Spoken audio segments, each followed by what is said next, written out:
La circulation dans la cité des Antilopes est paralysée depuis le week-end dernier. En cause, les chauffeurs de taxi de Daloa qui ont cessé toute activité protestent contre une opération spéciale visant à contrôler les assurances et les visites techniques. Bernard Ndri vous en dit plus.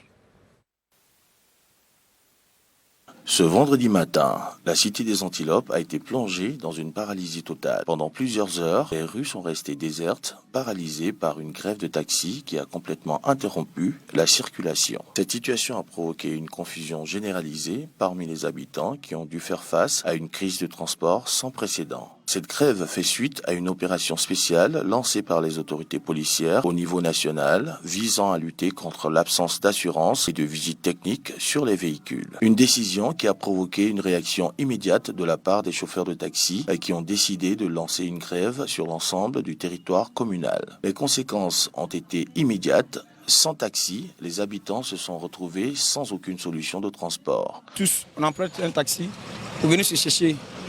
Bon, on s'est réveillé comme ça, on voit aujourd'hui.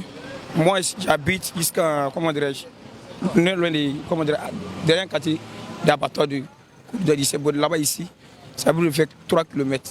Moi, je suis obligé de marcher là-bas jusqu'à venir à la gare. Parce que c'est moi qui me cherche. En fait, ma journée d'aujourd'hui est difficile.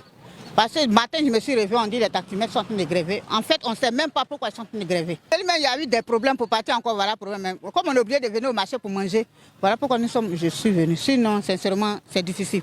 C'est dans ce climat de tension que plusieurs heures de discussions houleuses ont eu lieu entre les chauffeurs et leurs responsables syndicaux. Finalement, après de vives négociations, un accord a été trouvé. Ça a pris du temps. On a fait au moins 3 heures du temps avec eux pour dire on a essayé de calmer les jeunes gens.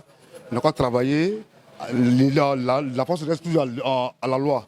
On va essayer de négocier avec les chauffeurs et les responsables des grains pour dire qu'on va commencer à travailler en attendant que nous on finisse de négocier avec les autorités. L'opération de lutte contre l'absence d'assurance et de visite technique se poursuit jusqu'au 15 novembre 2024 et les usagers sont donc appelés à se mettre en règle pour éviter la mise en fourrière de leurs véhicules.